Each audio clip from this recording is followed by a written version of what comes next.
got left is my memory. It's the only thing you can't fix. Oy, well, that was a whole lot of weirdness. So, I was trying to find a place to park, and the goal then became to go for a swim in the river, which is right here. There. However, what happened was, actually, I think we can cross here. Again, hopefully I'm not filming my own death. Thank you. So, anyways, yeah, this spot down here, crazy, super busy. And so I ended up going around, and I thought that that side street was a one-way. It turns out it's bi-directional. But anyways, point being, I wasn't there 2 minutes, and I went to go get changed in the trailer, and the person who lives across the street exited their home. Sorry, check this freak. I'm not bringing the raft for lots of reasons, not the least of which I just don't want to have to deal with inflating and deflating. I just want to go for a quick swim. But yeah, they exited their house, and then, like, intentionally, very loudly, they said something to the effect of, like, oh great, I guess we're living in a trailer park now, or something, in reference to having the trailer. Well, needless to say, got a super weird vibe, so I decided to hang out for a few minutes, transfer some video footage, etc. And they came out again and sat with their dog on the hot pavement, and them on their little bench just staring. And it was like, I'm not trying to be like to embellish or anything like that, but even pedestrians walking and driving by and stuff, they didn't say anything to them or look at them in their direction or anything. They just continued to stare at the trailer. So yeah, super weird. This is crazy busy. So anyways, yeah, try to find a little spot, set up shop here maybe. I feel like this is like a big takeout. Maybe we'll try down here. Like I say, all I want to do is just go for a quick swim. So I guess they run a shuttle, or maybe it's just the standard bus. Ride the river, it says. And then there's another one up there. You can see with the tubes that are all full.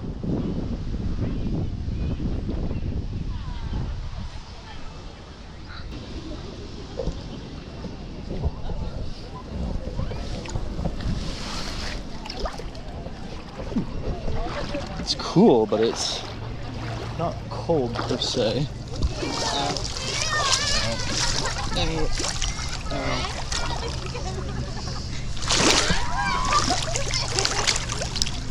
Oh wow, that's a current. You can see the...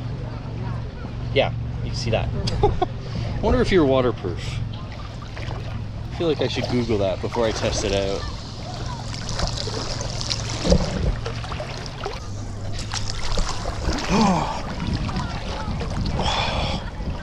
Whew.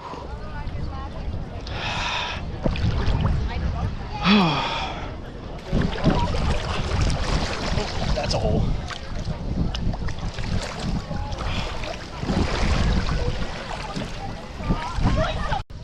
Alright, so I got some beta from a local lady.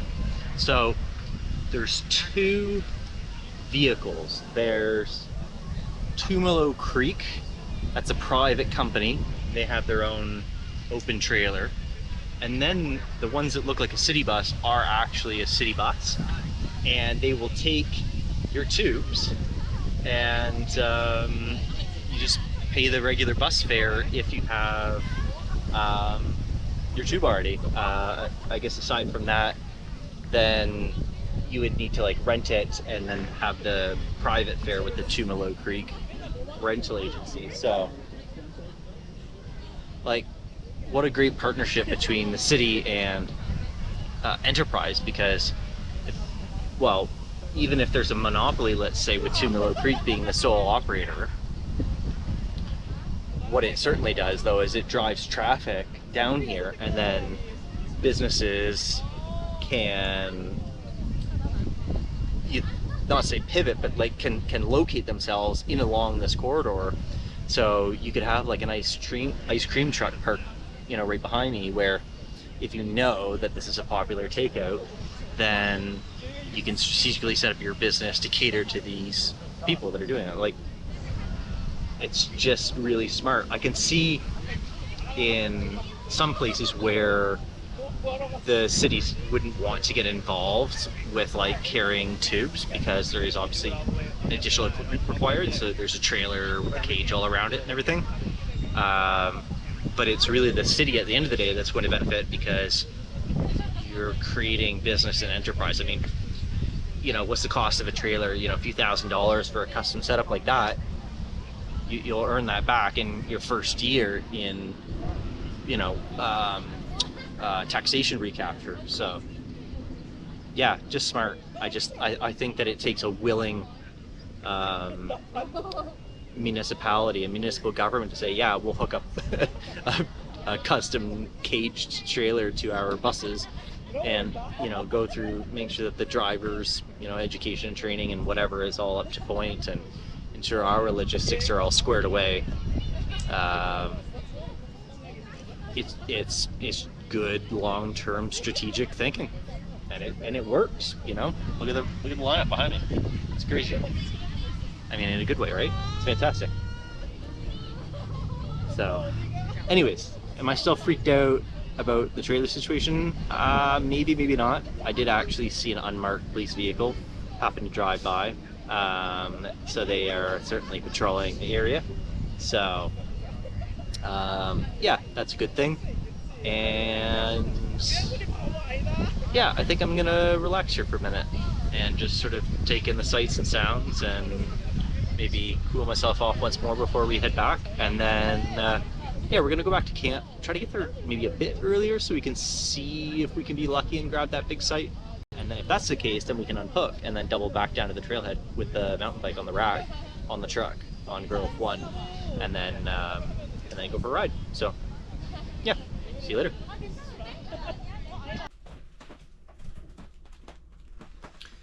So you joined me the next day. I didn't end up actually going mountain biking last night because as I was driving out, it was raining, perfectly fine, cleaned the solar panels and stuff off, and then the rain turned to hail. And just a moment ago, I step out here, we had some more hail coming down. A few of it there, smaller pieces here. You can see it sort of speckling the road. I don't know if that's a common phenomenon for this area. Ooh, look at that. That looks kind of gnarly. Which way is it going? It's going that way. Okay. What are we getting? I can see some bluish over there. So yeah, probably just clearing over, but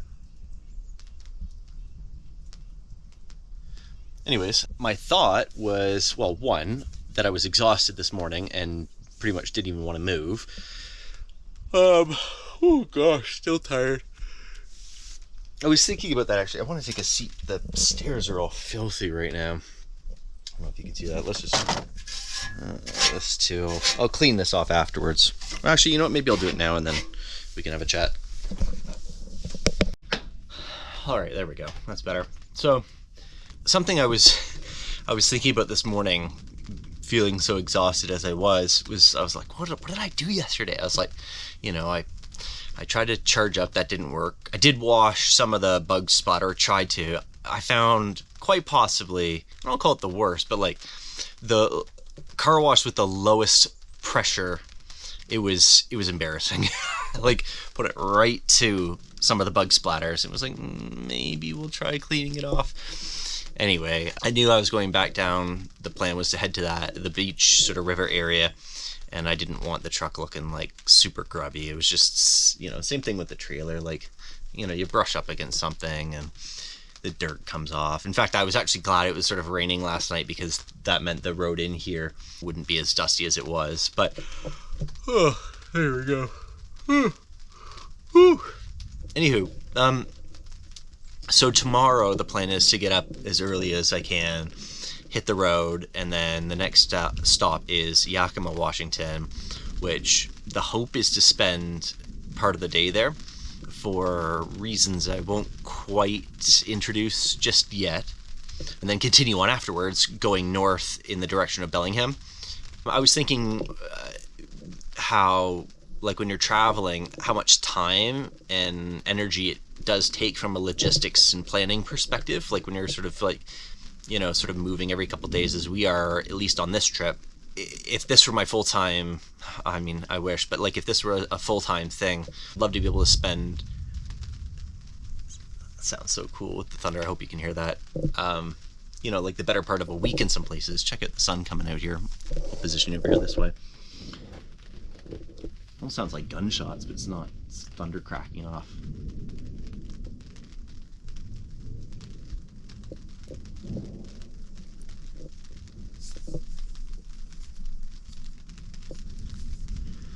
Yeah, I was thinking about how, when you're doing this, you really need time to... It sounds like a jet. Oh, please be a jet. I've wanted... Oh, there it is. Oh, it's a private jet. Much less interesting. I want to see like a fighter jet. It's America, right? Like dropping bombs and stuff.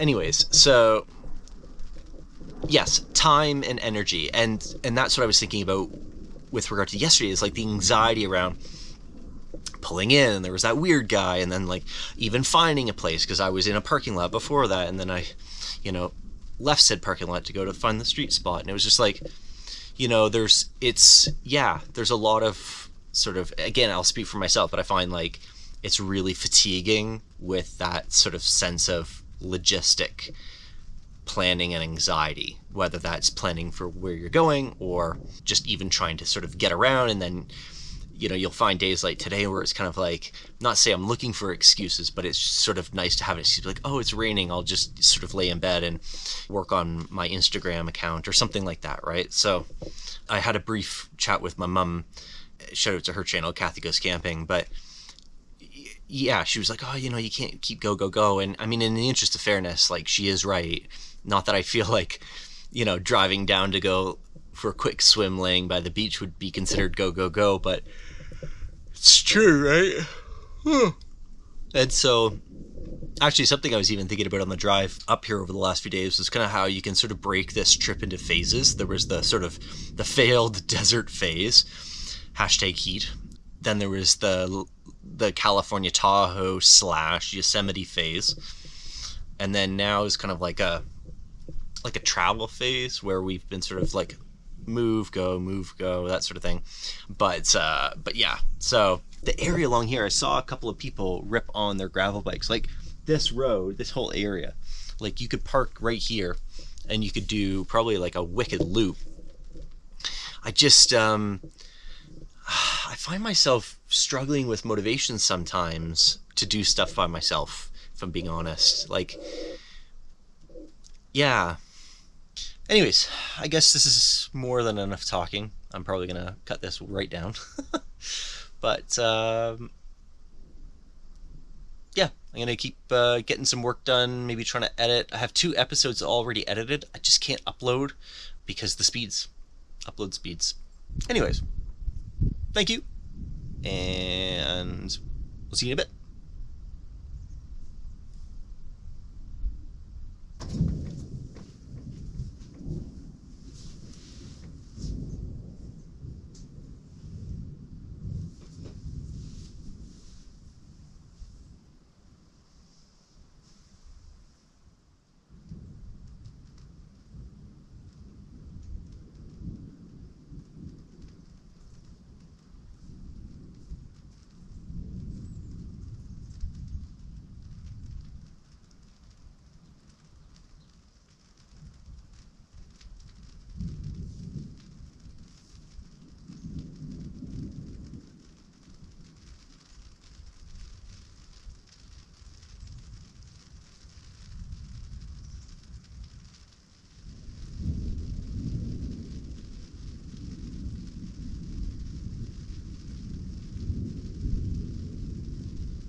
Yep.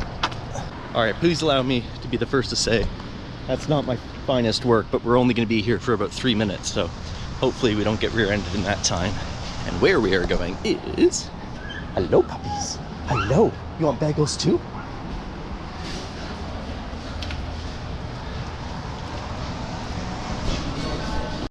All right, the bagel mission was a success. Got one that was a salt flavor, that's cool. A rosemary, classic cinnamon raisin, and what would life be without sesame bagels? We have to hurry. There we go. Okay. I mean, technically I'm sort of off the road, but also very much technically blocking the bike lane. So let's get out of here. Oh, poor truck needs a big clean.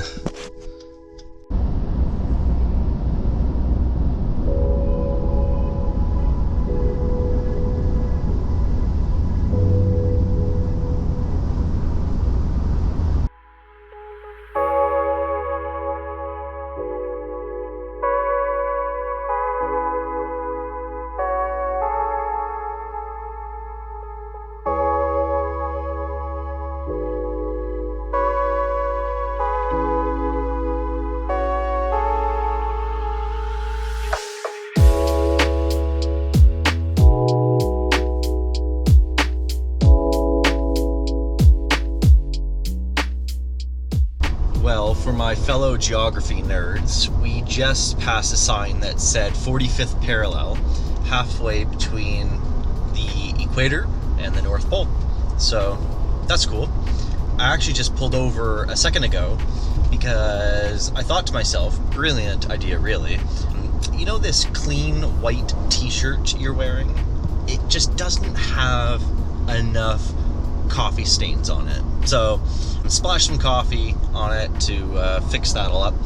But one of the things that I've wanted to see now, I've missed it twice, and I was like, okay, I'm not gonna miss it a third time, especially given where we are, because we are on a much less developed sort of stretch of road, and that is the Oregon Trail. Well, I looked up the National Park Service. They have an interactive web map. I don't know exactly like how accurate it is, but given all the sort of like small corrections, I want to believe that it's quite accurate. Anyway, long story short, we are going to be crossing right over it, but it's just been erased. There are plowed farmers' fields on either side of the road. It looked as though perhaps there may have been some kind of like, I thought maybe it was like a remnant of a bridge because it's a straight line. And if the Curse of Oak Island has taught me anything, it's that nature doesn't make straight lines. But yeah, I used the Google Street View and I couldn't see any evidence of any bridge or construction of any sort. So when we get up to the area, I'll kind of do my best, but unfortunately there's really nothing to see. So yeah, anyways, 2.5 hours left to go for our destination today. And then, yes, I will brief you later. So talk to you then.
Well, this happened.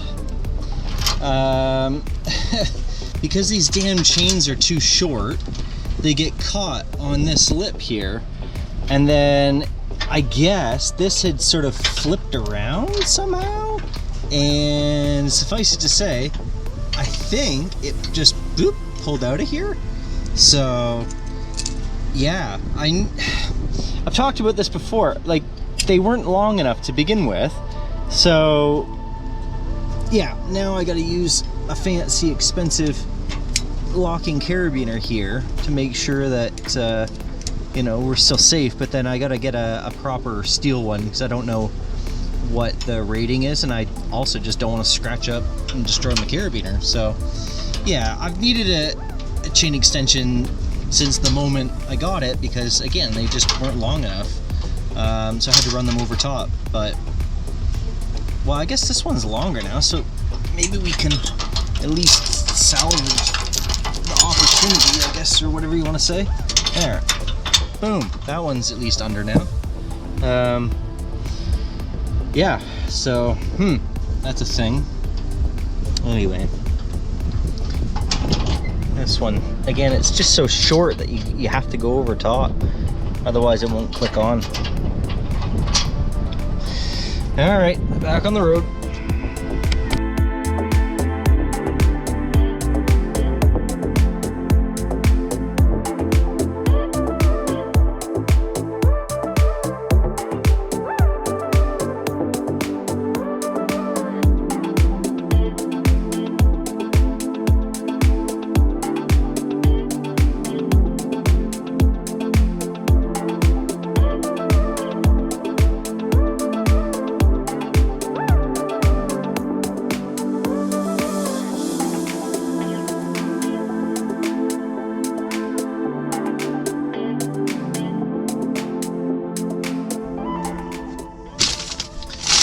Alright, you join me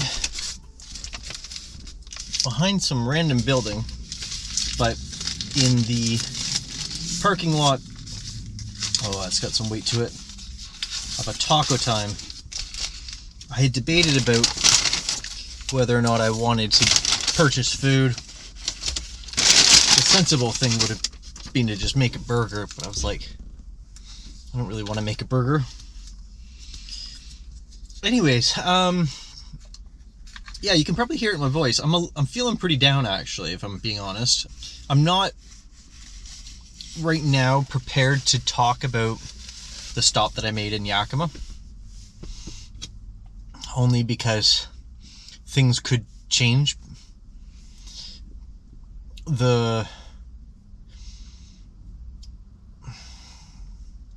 think the probability of things changing, I mean, the timeline that was sort of thrown out there was 6 months, 12 months, 18 months. So I'm going to keep at it, but it's,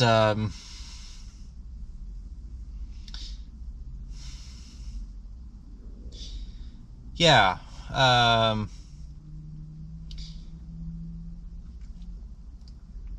the struggle is real sometimes, isn't it?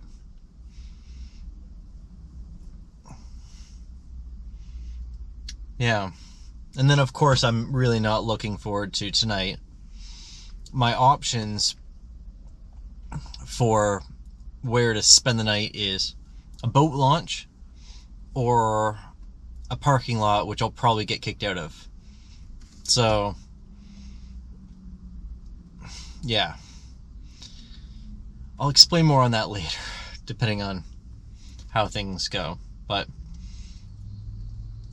yeah, I realized I was, not to say I was racing, but like that I was racing to go, you know, to a parking lot. Well, I guess I can give some more information there. So our next stop is Bellingham. And Bellingham has the unique misfortune of not having any good camping options. There's Larrabee State Park for $48 US, which works out to close to $60 a night Canadian, which is largely cost prohibitive. The park itself is located immediately adjacent to some train tracks. The trailer will be a lot better than what the rooftop tent was. I did spend a few nights there, but to be honest, I barely remember the train. I just remember the cold and the dampness. If you're an entrepreneur in Bellingham, there's definitely an opportunity because there's not even a hostel there. So it's one of the best mountain bike destinations in the Pacific Northwest in terms of the quality of the trail network. And yet from a tourism perspective, you know, whether you're in a rooftop tent or you've got a towable product, there's nowhere to go.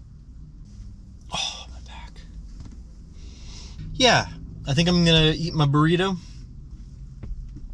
and yeah, kind of stall, I guess, for time, and then make my way up to Bellingham. Anyways, yeah, talk to you in a bit.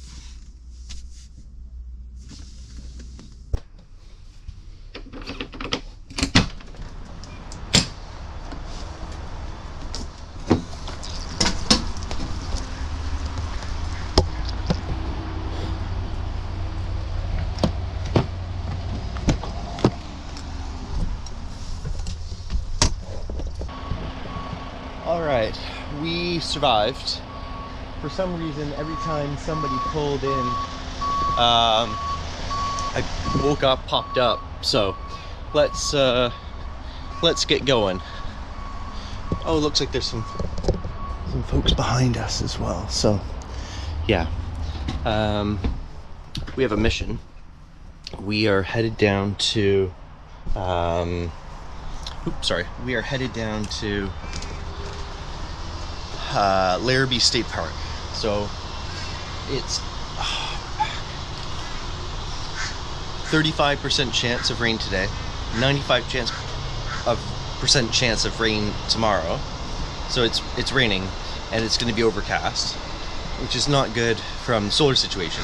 Status update, because we were on the road yesterday in what was basically the Oregon desert. I don't know what they call it, but Eastern Oregon slopes kind of thing.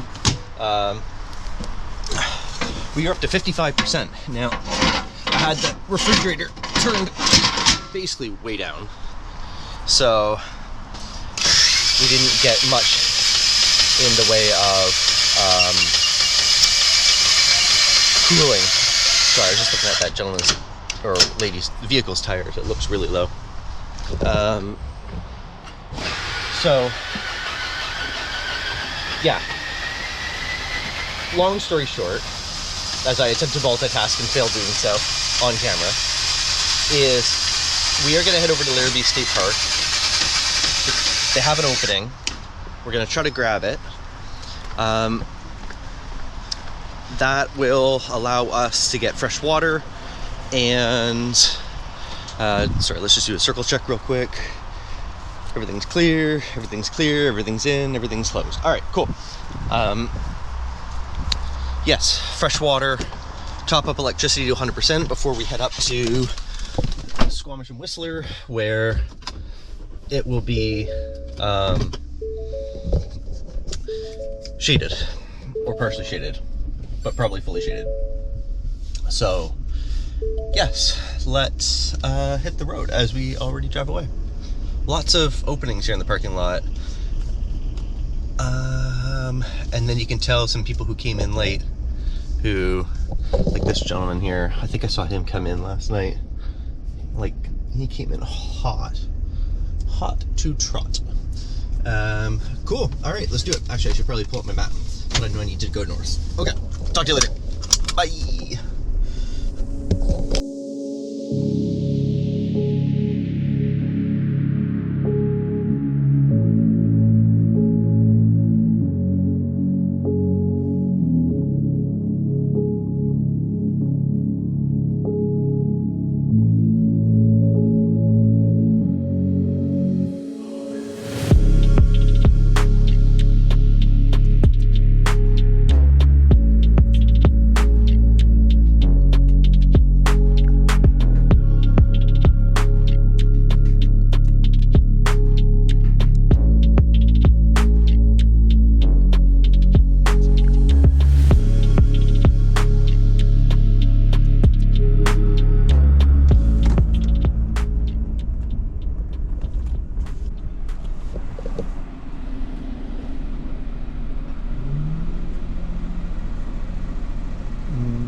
to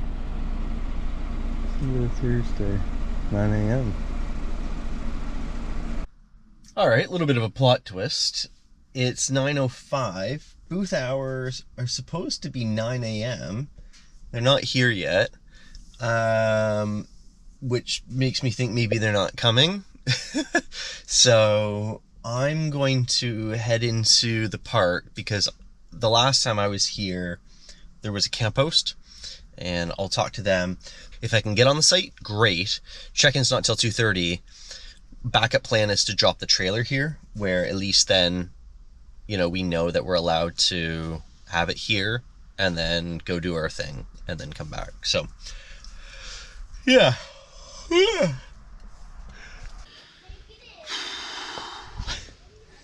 Well, things have de-escalated. I'm honestly getting tired of the struggle, if I'm being honest. I'm honestly getting...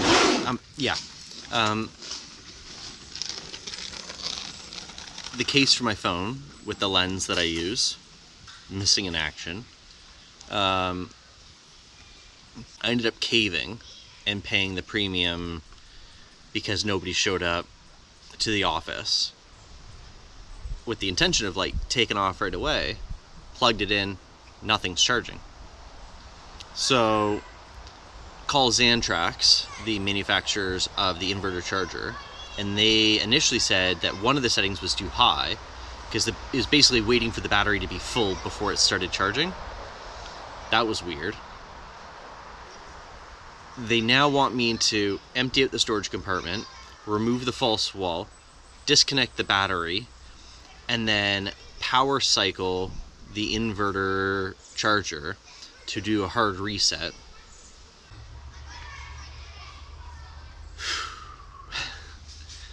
It's just like one thing after another, isn't it? Anyways, yeah, I'm going to proceed to emptying out this entire front storage compartment and pulling a wall off and disconnecting stuff. I just need a win. I just need a little win.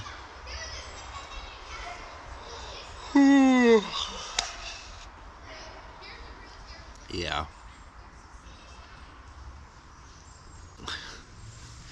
All right. Oh, I also ran over my bin. I was flustered because the guy was an unnecessary dickhead. Oh, and to top it all off, I keep getting wafts of raw sewage. So yeah, that's fun. Yay, camping. The ranger is up there now, sir. Oh, okay, thank you.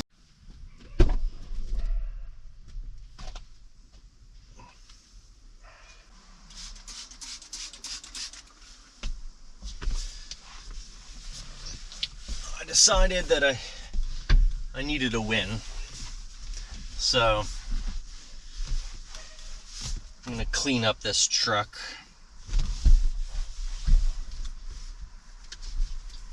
Or as best I can. Just that way I'm like feeling good about something in the terms of like, I like getting into a nice clean truck. You know what I mean? In fact, that was largely a motivating factor behind the camper trailer, like coming from the rooftop tent days where the whole vehicle, the truck, because of a general lack of storage space for you know, soft goods, clothing, that sort of thing, the entire vehicle ended up turning into your camping rig. And so coming into the camper trailer, I just wanted my vehicle. I wanted to be able to unhook and not, you know, how to articulate this, just have your normal vehicle back, you know? So yes, we are on a big road trip. Yes, A lot of this is from Moab, but I just want to win. I want to feel good about something here.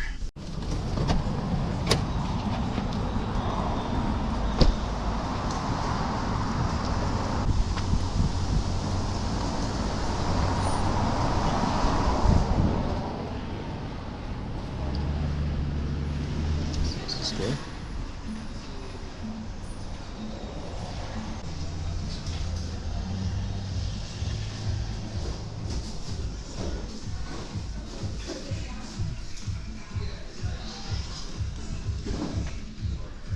Is it okay that I'm filming here? Absolutely. All right, sweet.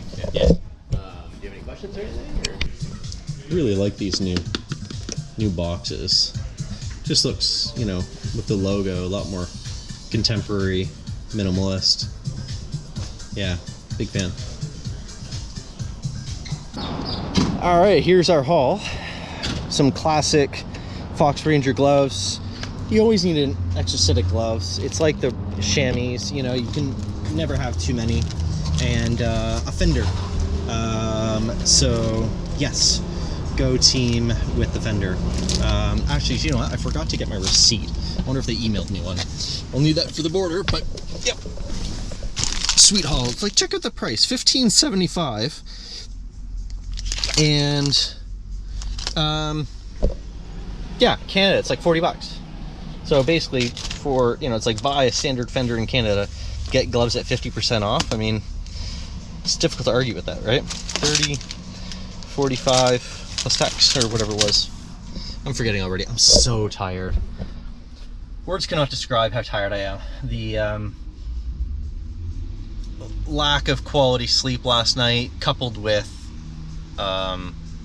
just the anxiety of dealing with the trailer situation today. I can't remember if I said it is resolved. Jeff, yeah, the legend that he is, we've figured it all out.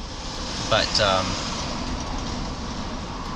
yeah, you know, it's just a lot of stress thinking like, oh, is this multi-$1,000 piece of equipment, you know, is there a warranty, is it expired, am I gonna be out, like maybe I just will never have this, you know what I mean? Like, it was like 101 different things running through my brain. So, and then to make matters worse,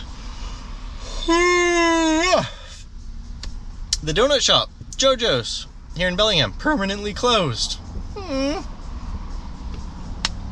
Just saying to the guys in there, I always love, like, when you go back to a place, like going to this, like the same food spots that you like.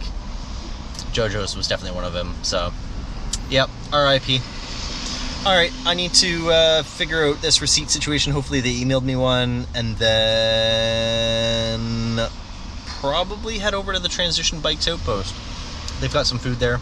I might get something, and yeah, check out some cool stuff, and then head back to the camp. Tomorrow we ride at dawn. Yeah. All right. Cool. See ya. Bye.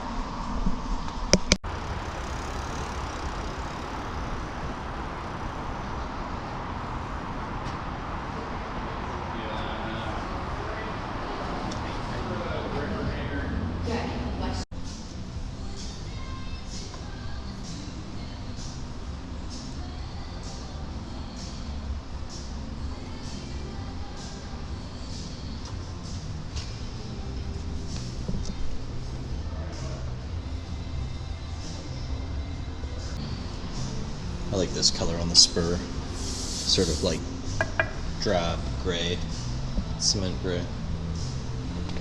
That's nice.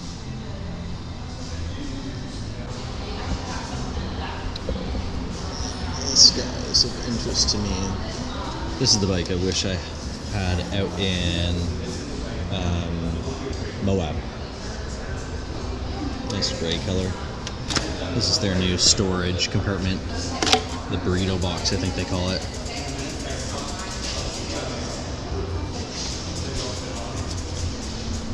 So yeah, you get your down tube storage.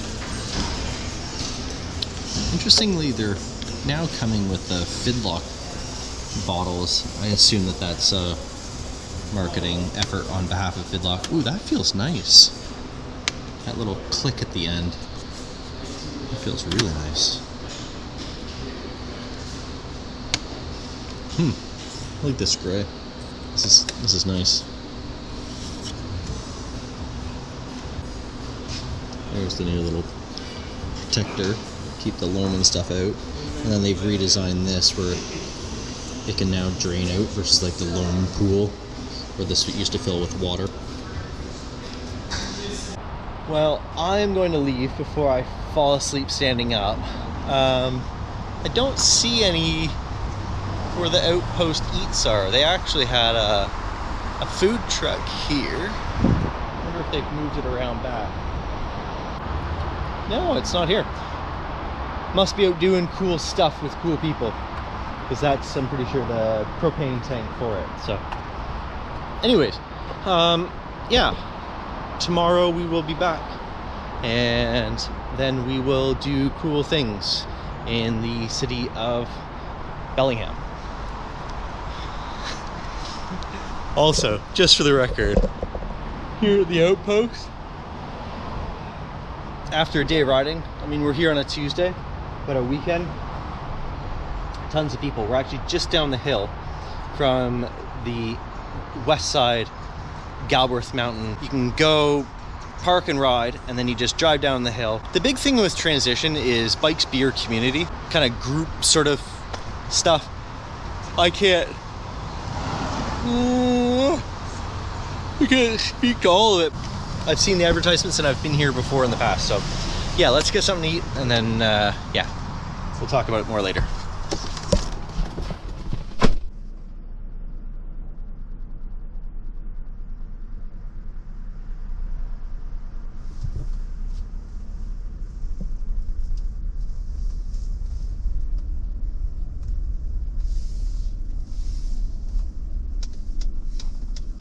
All right, reason 432,000 why this product should never be used. So I turned on the hot water, and this has, you like move this to the side to get it to spray, and then on either side it stops spraying. You can see it says off. Well, it's so poorly made that obviously it just sprays. Now, typically not a problem, except for the fact that I cranked up the heat on the hot water so this would melt off. Well, that melting then is melting my skin, so yeah, no. Alright, so I popped by here, which is the new Scout flagship store. Also, hello and welcome back. I have no idea if this is the beginning of an episode, the end of an episode, in the middle of an episode. I'm so behind on editing, it's not even funny. We're back in Canada, and I hate to say it, but it feels good. I hate to say it because I love traveling through the States, but some things I just find really difficult, like where to go to get what, like items and groceries and all that stuff. Anyways, this, like I said, is the new Scout flagship store because I still have a really big soft spot for truck campers, especially pop-up truck campers. Fixed are super cool, but I don't like the trade-off of the lack of clearance, high center of gravity, etc. If I was to ever get a truck camper, it would be a pop-up. But I also want to show you what's out front here. This is the roof, and this is not an inexpensive piece of the puzzle. First thing, I have always wanted to add, I think this is a 40-inch LED light bar onto my trailer because I love the idea of just having my truck be a truck and, you know, being able to like park it in the underground, which I would not be able to do if I had a big light bar. Granted, this has like next to no standoff, so ironically I could probably fit in the underground with a light bar this low, but anyways, I digress. Talking with Scout, it is a non-inexpensive affair because, as I understand it, they use like a vacuum bonding process. In fact, they've partnered with an independent manufacturer down in Yakima, Washington, which is where Scout's manufactured. So they don't do this in-house. But think about this from like a product longevity perspective, right? So I'm walking around up on my roof. I can already feel the particle board starting to sag. I don't weigh that much. it just has a piece of vinyl over top of it, will scrape branches across the vinyl, or worse, dig in, and you're just going to tear a big hole in that vinyl. Now, yes, you can patch it and then put a bunch of lap sealant over top to keep the patch from drying out, but wouldn't it be nice to just not have to deal with that?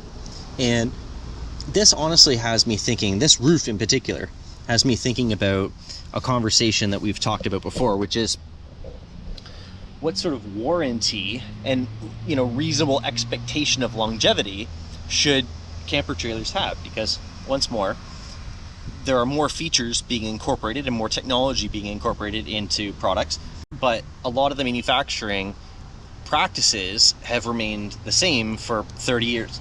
Well, this is new, and this is really good from a longevity. This is like, I'm going to go so far as to say this is a lifetime roof.